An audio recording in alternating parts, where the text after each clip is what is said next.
Os últimos vestígios de neve derretiam em manchas esbranquiçadas ao longo das calçadas, grudados nas paredes cinzentas dos prédios de apartamentos. Antonina Vasilievna franziu o senho ao pisar em uma poça d'água gelada que se formara no asfalto rachado. Março chegará com aquele frio úmido que penetrava nos ossos, tão pesado quanto o vazio que ela sentia no peito. Os dedos finos apertavam com força um molho de chaves que tilintavam a cada passo. Havia 12 anos quando a avó lhe entregará pela primeira vez uma cópia daquelas chaves, ela dissera com voz firme: "Guarda bem, minha netinha, para que você nunca se esqueça de que sempre terá um lugar para voltar." Na época Tônia apenas riu, jovem, radiante, com um anel de noivado brilhando no dedo. Agora, aquele apartamento modesto nos confins da cidade era tudo o que restava de um passado que se desvanecia. A porta rangeu ao ceder, como sempre. O cheiro de remédios misturado ao aroma seco de ervas invadiu suas narinas, junto com aquele silêncio denso que só existe em casas onde a vida já se foi.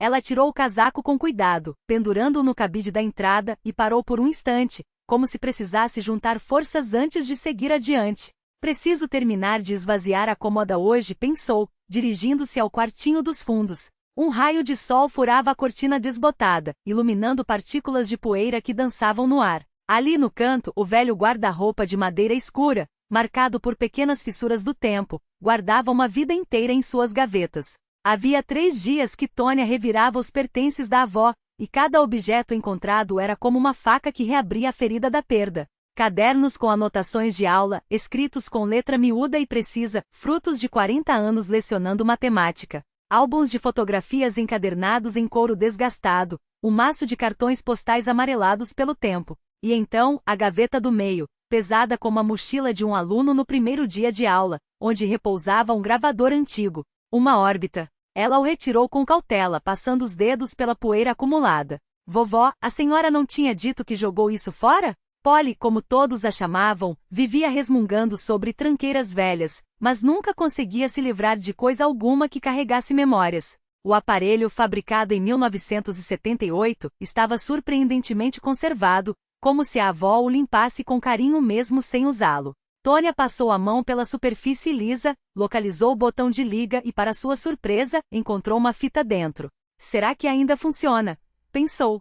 Lembrou-se então de como Vitor, seu marido, há alguns anos se encantara por equipamentos antigos, restaurando toca-discos e gravadores. "O digital é frágil", costuma dizer, mas o analógico guarda vozes de verdade, não só dados. Chegou até a gravar conversas importantes em fitas para a história, como brincava. Depois o hobby esmoreceu, mas por um tempo ele chegará a colecionar bobinas e cassetes com um entusiasmo quase infantil. Havia uma tomada logo atrás da cômoda. Tônia plugou o gravador sem grandes expectativas, movida apenas pela curiosidade. Talvez ali estivesse alguma música preferida da avó, ou quem sabe até a voz dela. O mecanismo ganhou vida com um zumbido suave. Ela apertou o botão de reprodução. Primeiro, só silêncio. Depois um chiado, e de repente uma voz que a fez estremecer até a medula. Era a voz de Vitor.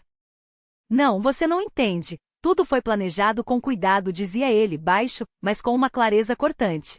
"Há 6 meses venho preparando o terreno. A empresa já está quase toda em nome de um laranja, tem um devedor que não vai recusar. O apartamento nós passamos para o seu nome antecipadamente, usando aquele esquema que te contei." Uma voz feminina, jovem e cheia de afetação, respondeu: "E a sua mulher? Essa sua professora? Ela não vai desconfiar de nada?" Uma pausa. Depois, uma risada seca. "Tônia? Por favor. Ela vive mergulhada em provas e cadernos, não enxerga além da lousa. Vou dizer que os negócios ruíram, que a crise apertou, que não sobrou dinheiro. Ela vai acreditar, como sempre acredita." A mulher insistiu: "E quando você vai contar sobre o divórcio?" "Daqui a 1 mês, no máximo 2, assim que os papéis da empresa estiverem em ordem. O importante é que ela não descubra nossos rendimentos reais, senão vai querer metade de tudo." As palavras ecoavam no ar enquanto Tônia sentia o mundo desmoronar ao seu redor, como um desenho a lápis borrado pela chuva. As pernas fraquejaram, ela se apoiou em uma cadeira, os dedos trêmulos agarrando-se à madeira. A voz na fita continuou, agora em tom brincalhão: "E se ela descobrir a nossa casa?" "Não vai descobrir. Eu te disse, está tudo sob controle. Minha contabilidade é uma fortaleza, nem a Receita consegue decifrar. Daqui a alguns meses estaremos livres. Você, eu e o nosso futuro." Um clique. Silêncio.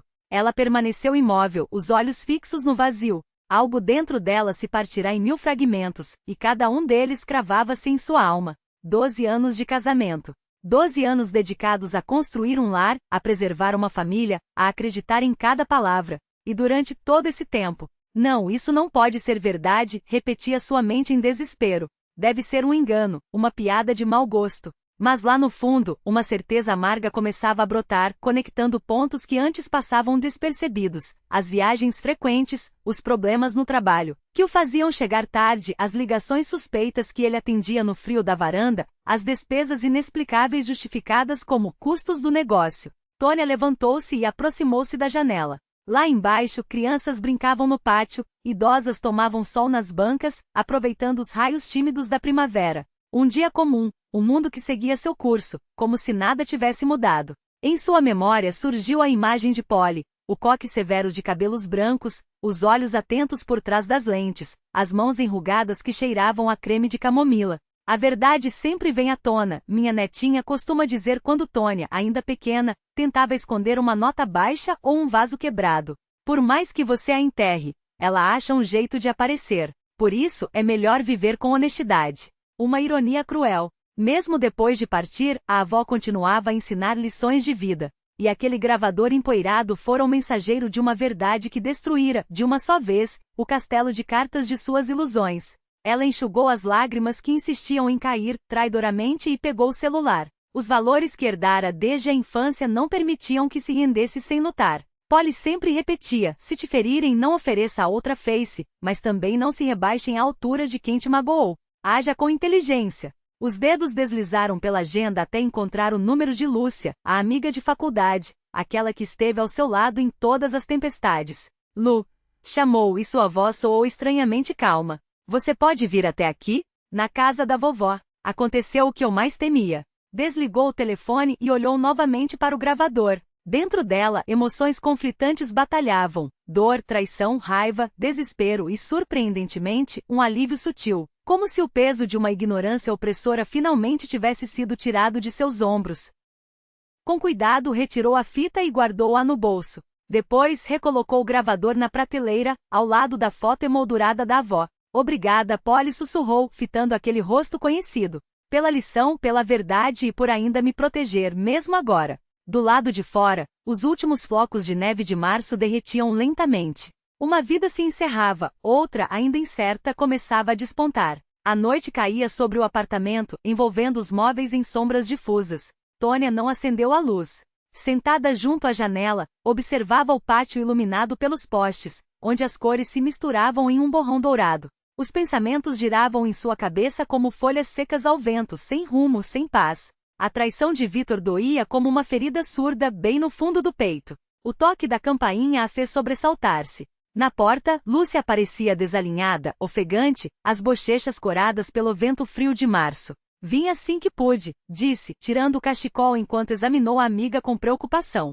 Meu Deus, Tônia, você está péssima. Sem esperar resposta, avançou até a cozinha, acendeu a luz, pôs a chaleira no fogo. Primeiro, um chá. Depois, você me conta tudo. Até trouxe um conhaque na bolsa. Acho que sua avó não vai se importar. Tônia esboçou um sorriso fraco. Polly diria, numa hora difícil, um gole não faz mal, mas só para dar coragem, nunca para fugir. As duas se acomodaram à mesa da cozinha, coberta por uma toalha de plástico desbotada, onde margaridas e centáureas quase não se distinguiam mais. Tônia tirou do bolso uma fita cassete e colocou-a sobre a mesa diante de si. Ali estava materializada a sua verdade. 12 anos de engano gravados em uma fita magnética. A voz que saía do aparelho soava distante, como se não fosse dela, mas de uma estranha. Juntas, ouviram a gravação até o fim. A cada palavra, o rosto de Lucy se contraía mais, os músculos da mandíbula tensionados.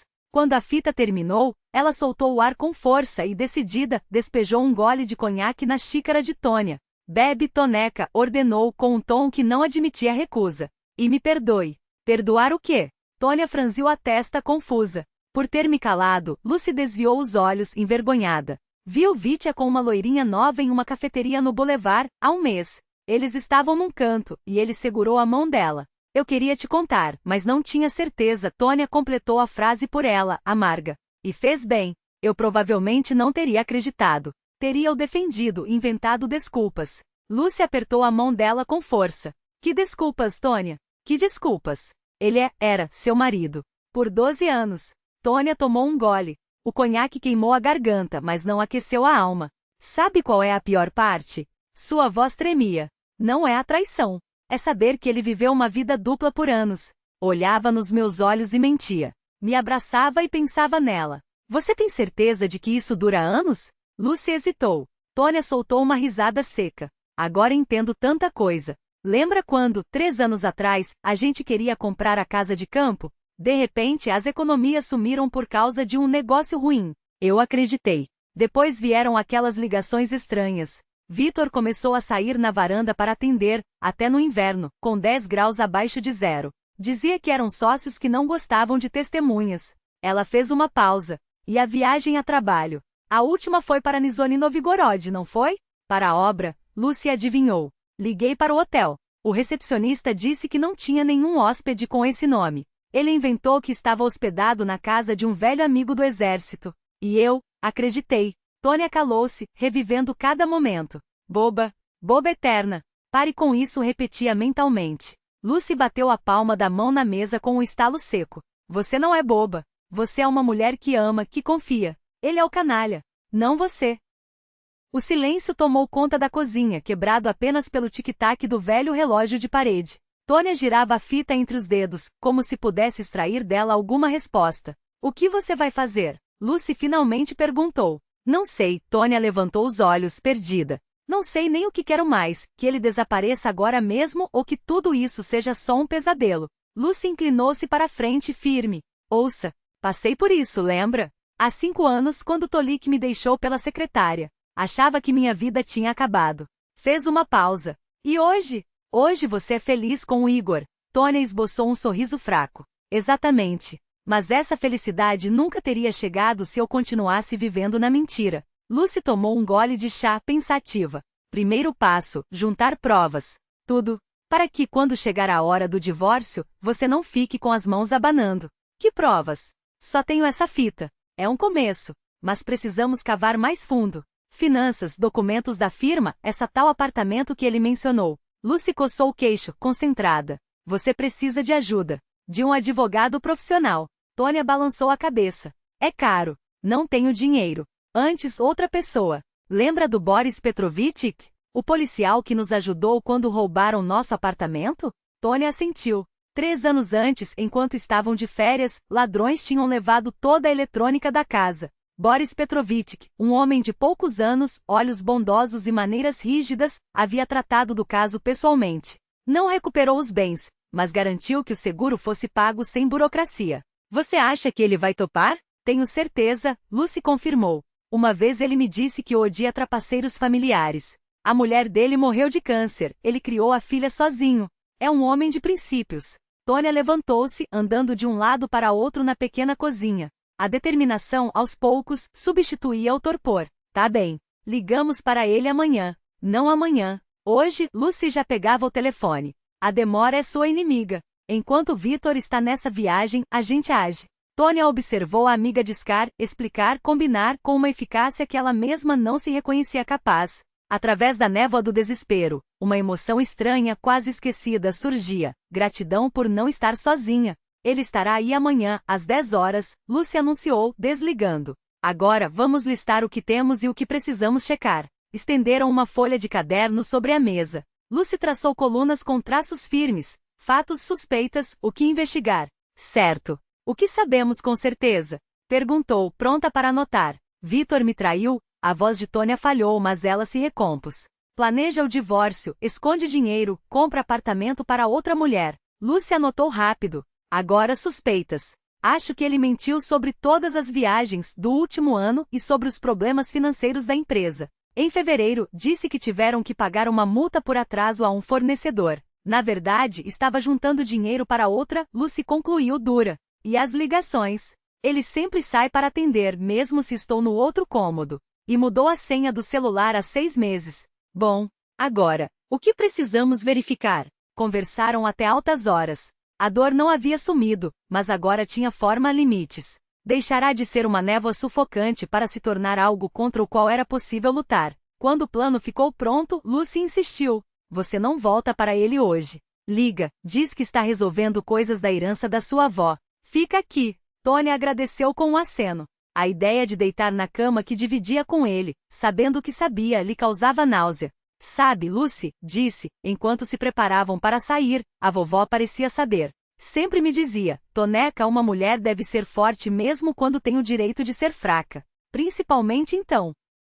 Sábia, Apolina Sergeyevna, Lucy aprovou, abraçando-a pelos ombros. Ela estaria orgulhosa de você. Por quê? Não fiz nada ainda. Por não ter se quebrado. Por estar disposta a lutar. Lucy piscou. E por me fazer sentir como Sherlock Holmes. Pela primeira vez naquele dia, Tônia sorriu de verdade. Apagaram a luz e trancaram o apartamento da avó. Saíram para a noite fria de março, onde, ao longe, rugiam motores, piscavam janelas de prédios e caía uma chuva fina, precursora da primavera. A vida seguia. E nela cabiam não só traição, mas também lealdade, não só mentiras, mas verdades, não só quedas, mas também recomeços. Tônia apertava no bolso a fita cassete, sua verdade amarga e, estranhamente, seu salvamento inesperado. Boris Petrovich chegou na hora certa, alto, ereto, com a postura militar e um olhar atento sob sobrancelhas espessas e grisalhas. Tônia o conhecia como um homem de poucas palavras, mas de ações concretas, daqueles que fazem, em vez de discursar. Conte-me tudo, Antonina Vassilievna pediu, acomodando-se à mesa da avó e tirando um caderno gasto do bolso. Lucy resumiu a situação em linhas gerais, mas deixou os detalhes para Tônia. Ela estendeu a fita. Aqui está meu problema, Boris Petrovich. 12 anos de vida, e tudo virou. Hesitou, procurando a palavra. Fumaça, completou o policial, examinando a fita entre os dedos. Bom, vamos ouvir. Repetiram a gravação. A cada frase, o rosto de Boris Petrovich ficava mais rígido. Os maxilares se contraíam. Quero apenas o que é meu por direito, disse, apertando os dedos em torno da xícara de chá já frio. E que ele não saia impune. Boris Petrovich assentiu, empurrando os papéis na direção dela. Então escute com atenção. Temos 3 frentes para agir. Primeira, a documentação da empresa. Seu marido está transferindo ativos para um laranja, esse tal Semyonov. Segundo, a propriedade em nome da Morozova. Terceira, as gravações e testemunhas como a vizinha do salão. Juntas, essas provas garantem que no divórcio, você não saia de mãos vazias. E se ele descobrir que eu sei de tudo? Tônia olhou para as próprias mãos, agora trêmulas. Ele é capaz de destruir os documentos ou ameaçar ela? Por isso agimos rápido, interrompeu o policial, marcando uma data no calendário. Amanhã mesmo protocolamos uma ação de separação judicial com bloqueio de bens. Assim, nada poderá ser vendido ou transferido sem autorização do juiz. Quanto a Morozova, fez uma pausa ajustando os óculos, ela será intimada como terceira interessada no processo. Quando souber que está prestes a perder a sua propriedade, vai cantar como um canário. Lucy, que até então ouvia em silêncio, inclinou-se para a frente. E o mais importante, você não precisa mais fingir. Chega de sorrir para ele, de fazer de conta que não vê as mentiras. A partir de agora, é guerra aberta. Tônia respirou fundo. 12 anos de casamento, 3 deles de traição calculada, meses de investigação clandestina, e tudo se resumiria aos próximos dias. Olhou pela janela da cozinha de Lucy, onde a noite caía sobre a cidade, iluminando as janelas dos prédios como quadros de vidas que ela já não invejava. E se ele tentar me convencer a desistir? Prometer mudar, jurar que foi tudo um erro? Boris Petrovich fechou a pasta com um estalo seco. Antônio Viktorovich já provou que suas promessas não valem o papel em que são escritas. Agora a única linguagem que ele entende é a da justiça. Fez uma pausa mais suave. Você não está sozinha nisso, Vassilievna. Nós dois, apontou para Lucy, estaremos com você em cada passo. Naquela noite, ao voltar para o apartamento que ainda dividia com Victor, Tônia fez algo que não fazia há semanas. Trancou a porta do quarto. Não por medo, mas por um novo tipo de determinação. Ao deitar-se, não chorou. Em vez disso, mentalmente revisou cada documento, cada nome, cada data que a levaria à vitória que finalmente parecia ao alcance das mãos. No dia seguinte, enquanto Victor tomava café como se nada tivesse mudado, ela assinou os papéis que Boris Petrovich havia preparado. Quando ele saiu para o trabalho, Tônia ligou para o advogado que o policial havia indicado. A voz no telefone foi clara. A partir deste momento, qualquer movimento suspeito nos bens do casal deve ser reportado imediatamente. E senhora Morozova? Acrescentou com ironia. Ela receberá uma notificação ainda hoje. Tônia olhou para o anel de noivado que ainda usava no dedo. Com mãos firmes, retirou-o e guardou-o na gaveta da mesa de cabeceira. Não como um adeus, mas como o primeiro ato de uma vida que, pela primeira vez em anos, pertencia apenas a ela. Quero justiça. Dentro dela, duas forças se digladiavam.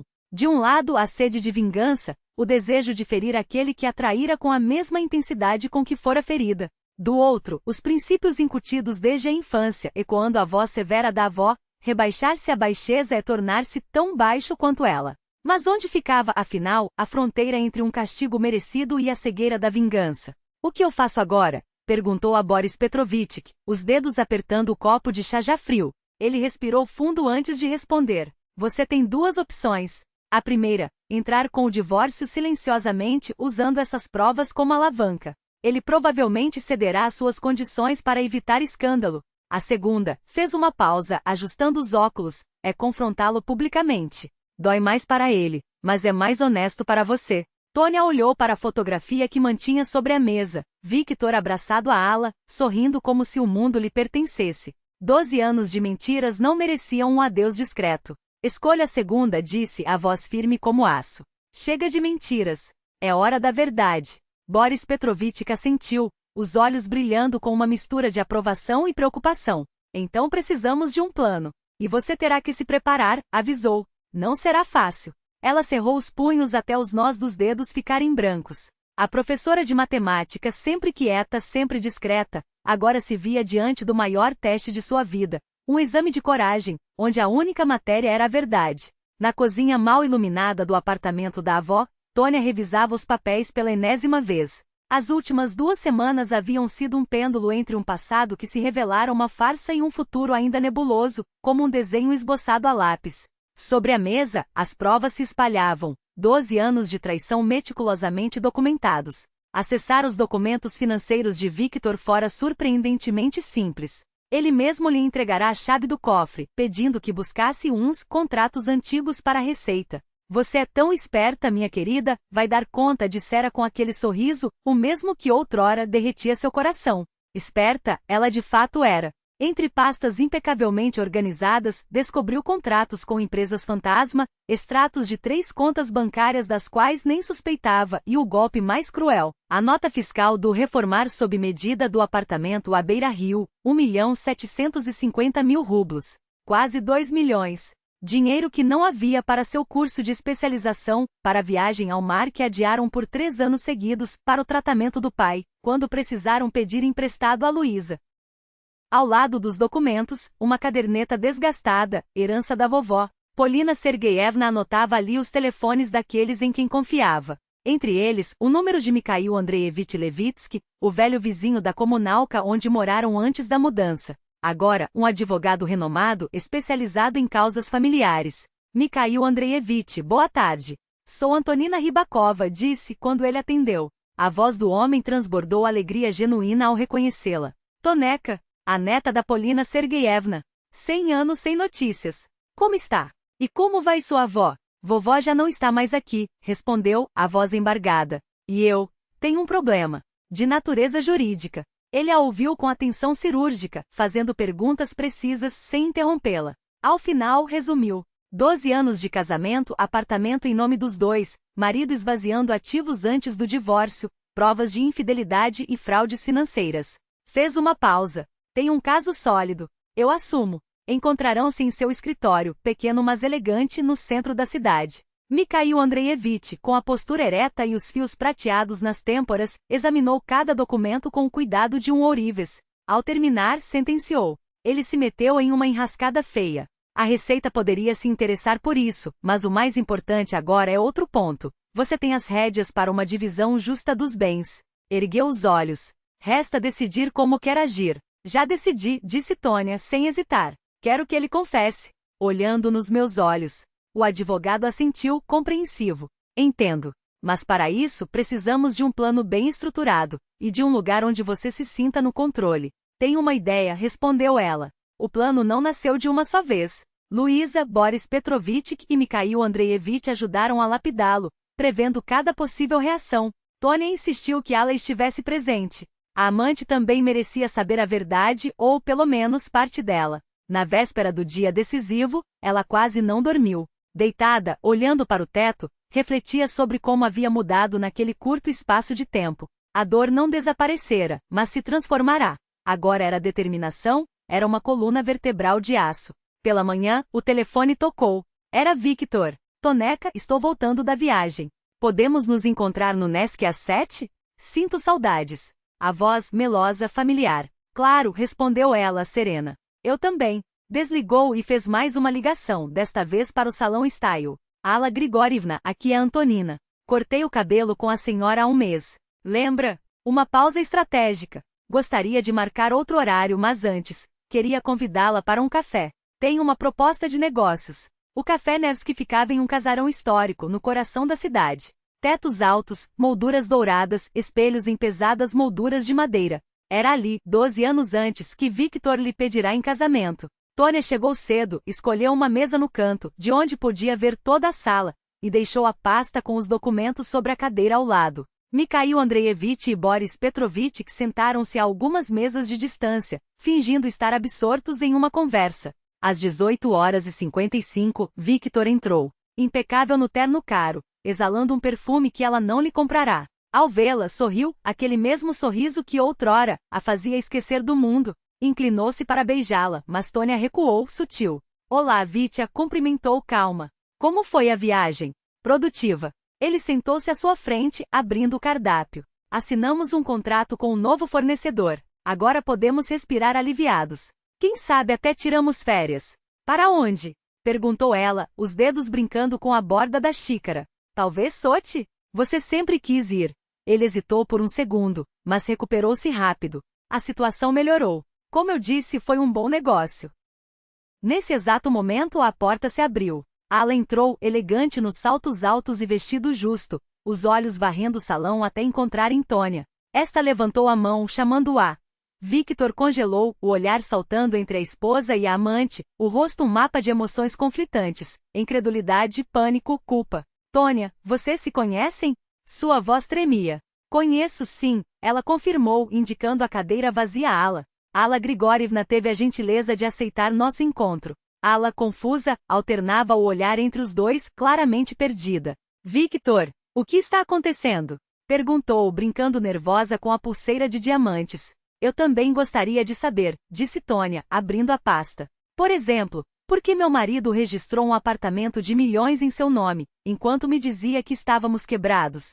Sobre a mesa pousou a cópia da escritura. Sobre a mesa, Tônia dispôs com precisão cirúrgica os documentos restantes, extratos de contas secretas, papéis de transações fictícias e, por fim, a gravação que selava a traição. A voz de Victor ecoava clara no pequeno aparelho, discutindo com frio cálculo como esvaziar as contas de Tônia durante o divórcio. Ele empalideceu. Os dedos tremularam em direção aos papéis, mas congelaram no ar, como se o peso da culpa os imobilizasse. Tônia, você não entende, começou, a voz rouca. O que eu deveria entender, Victor? Ela retorquiu baixinho, como se falasse consigo mesma. Que meu marido mentiu por 12 anos. Que nos últimos 3 traía-me com outra mulher. Que arquitetou um plano para me deixar sem nada. Os olhos dele saltaram de um rosto para outro, como um animal acossado. Foi então que avistou, além do ombro de Tônia, Boris Petrovich e Mikhail Andreevich sentados a uma mesa próxima, observando tudo com expressões impassíveis. O pânico dominou.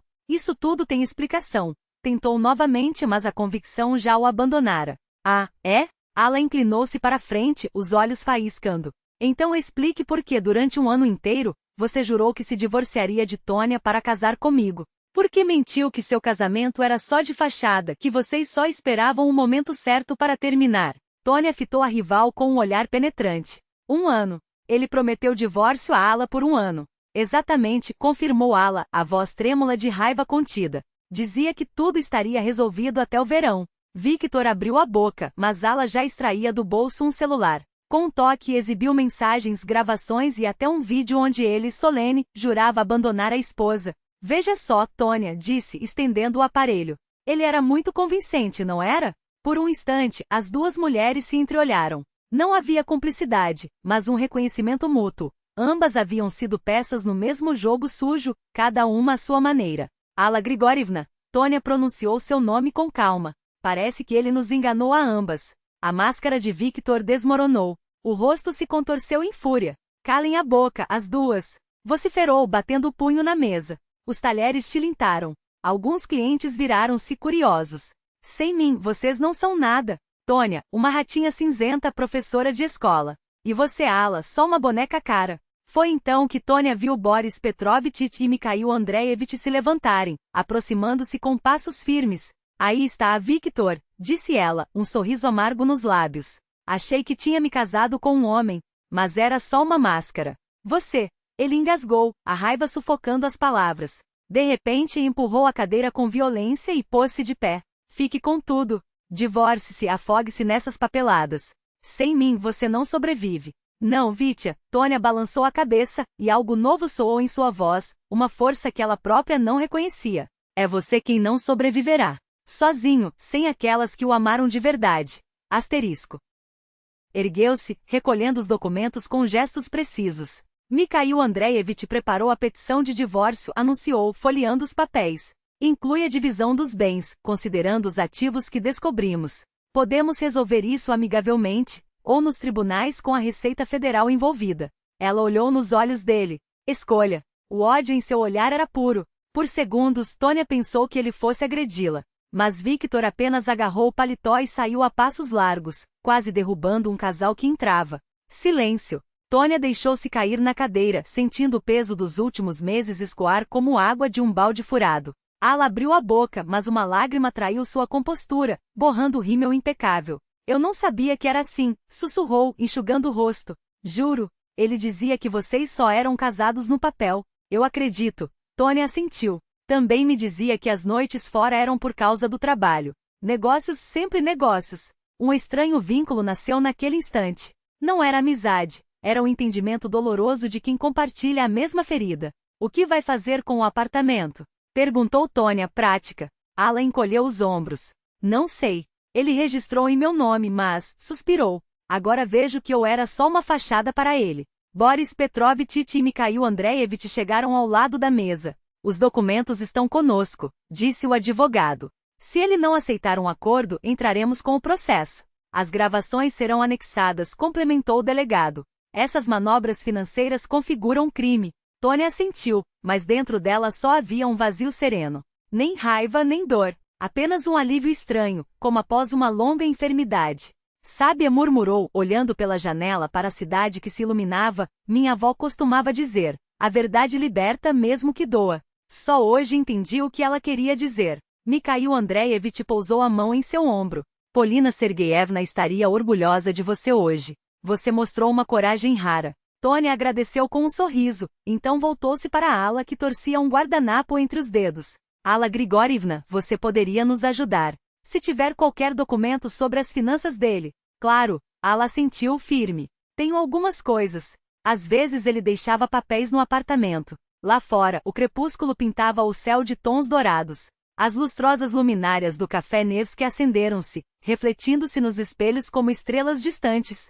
12 anos antes, entre aquelas mesmas paredes, começara uma história de amor que se revelara uma farsa. Agora ali nascia outra história, a de duas mulheres que, ao perderem as ilusões, encontraram a si mesmas. Ala exclamou ao ver Tônia entrar, os olhos brilhando. Já está tudo pronto. No centro do salão, cercado por espelhos que multiplicavam a luz dourada do entardecer, estava a poltrona de couro macio. Ao lado, uma mesa com frascos de cosméticos alinhados como soldados e um estilista de dedos ágeis, já com os pentes e escovas preparados. Ala ajustou o avental branco no corpo de Tônia com um gesto profissional, mas o sorriso traía a cumplicidade de quem conhecia segredos. Ala, combinamos. Nada de experimentos, advertiu Tônia, sentando-se com a postura ereta que herdara dos anos como professora. O reflexo no espelho devolveu-lhe um rosto levemente corado, como se o aviso fosse mais para si mesma do que para a amiga. Confie nos profissionais, piscou Ala, inclinando-se para ajustar o pé nos ombros de Tônia. O Mikhail Andreevich vai ficar extasiado. O nome soou como uma nota musical no ar, e Tônia sentiu o calor subir pelas bochechas. Seus dedos, sem que percebesse, apertaram as bordas da poltrona. Era estranho como as coisas aconteciam quando menos se esperava. Seu relacionamento com Mikhail, primeiro vizinho, depois advogado, agora, algo mais, havia se tecido devagar, como um bordado meticuloso. Começara com processos judiciais e papéis timbrados, mas entre uma cláusula e outra, descobrira nele uma paciência rara, uma escuta atenta que contrastava com os monólogos egoístas aos quais se acostumara. Os encontros profissionais viraram caminhadas pela cidade, os cafés após as audiências estenderam-se por horas, e de repente, sem aviso, Tônia passou a esperar pelas suas ligações, 3 por dia, pontuais como um relógio suíço. As rosas no lançamento dos cursos haviam chegado sem cartão, mas ela soubera de quem eram antes mesmo de ela comentar, só pelo arranjo, pétalas vermelhas escuras, quase burgunde como as que ele usava na lapela em ocasiões formais. Somos apenas amigos, murmurou, mas a própria voz soou frágil, como um argumento mal ensaiado. Claro, riu Ala, amarrando o laço do P com um floreio teatral. Por isso ele liga 3 vezes por dia e manda flores que custam metade do meu aluguel. Seus dedos ágeis começaram a soltar os grampos que prendiam o coque severo de Tônia. Aliás, falando em aluguel, sabia que graças às suas aulas de educação financeira, consegui renegociar o contrato do salão? Economizei o suficiente para pensar em um segundo espaço. Tônia sorriu, orgulhosa. 6 meses antes, Ala chegará até ela com as mãos vazias e o coração partido, mas com uma determinação que Vitor, em 12 anos, nunca soubera inspirar. Juntas, haviam transformado dor em plano de negócios, ilusões em metas concretas. Em troca, Ala devolvera a Tônia algo que ela nem sabia que perderá, a imagem no espelho. E você? Ala baixou a voz, enquanto o estilista trabalhava nas mechas de Tônia com uma concentração quase religiosa. Ouviu alguma coisa sobre ele? Não precisava dizer o nome. Ambas sabiam de quem falavam. Boris Petrovich mencionou que a Receita Federal está de olho na firma dele, respondeu Tônia, observando no espelho como suas feições ganhavam contornos mais suaves sob as mãos do estilista. Encontraram irregularidades graves. Ela fez uma pausa, como se pesasse as palavras. Mas já não me interessa. Nem a mim, concordou Ala, secando uma escova com um pano macio. Sabe, às vezes penso que ganhamos mais dessa história do que ele. Eu aprendi a valorizar a honestidade. Você. Ela hesitou, procurando a palavra certa, recuperou a liberdade. O estilista deu um passo para trás, admirando o resultado. Tônia virou-se lentamente no espelho e não reconheceu a mulher que lhe devolvia o olhar. O cabelo, antes preso em um coque rígido como uma armadura, agora caía em ondas soltas que emolduravam o rosto. A maquiagem discreta realçava o verde dos olhos, aqueles mesmos olhos que durante anos haviam se habituado a baixar a vista. A mulher no reflexo não era a professora tímida que tremia ao assinar papéis de divórcio, nem a esposa que se encolhia para caber nos desejos alheios. Era Tônia. Simplesmente Tônia. Perfeito para esta noite, aprovou Ala, passando-lhe um batom em tom de vinho. Não se atrasem. Mikhail Andreevich não é homem de esperar. Elas se despediram na porta do salão, com a promessa de se verem na próxima semana para ajustar os últimos detalhes do plano de expansão. A noite havia caído por completo, e as luzes da cidade piscavam como estrelas terrenas. Tônia caminhou até a conservatória com passos firmes, sentindo o tecido novo do vestido deslizar contra as pernas. Não era um encontro romântico, ou pelo menos, era isso que ela repetia a si mesma. Apenas 2 amigos apreciando Tchaikovsky, nada mais.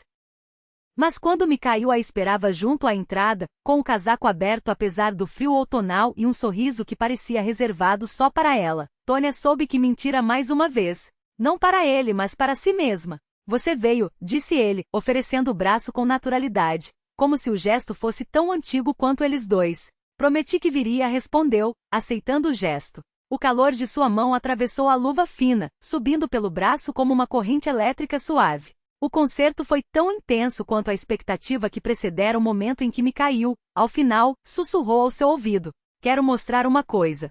Sua casa ficava em um prédio antigo do centro, com escadarias de mármore desgastado pelo tempo e portas de madeira escura que rangiam ao abrir. O apartamento, porém, era uma surpresa. Paredes cobertas por estantes que tocavam o teto, um piano de cauda com partituras abertas sobre a pauta, quadros a óleo que retratavam paisagens russas em tons de outono. Mas foi a coleção de fonógrafos e vitrolas, alinhados como relíquias em uma vitrine de vidro, que fez Tônia parar, os dedos pairando sobre o mobiliário como se temesse quebrar o encanto. Meu segredo, confessou Mikhail, passando a mão sobre a madeira polida de um modelo dos anos 1920. Coleciono desde adolescente. Há algo nos sons do passado.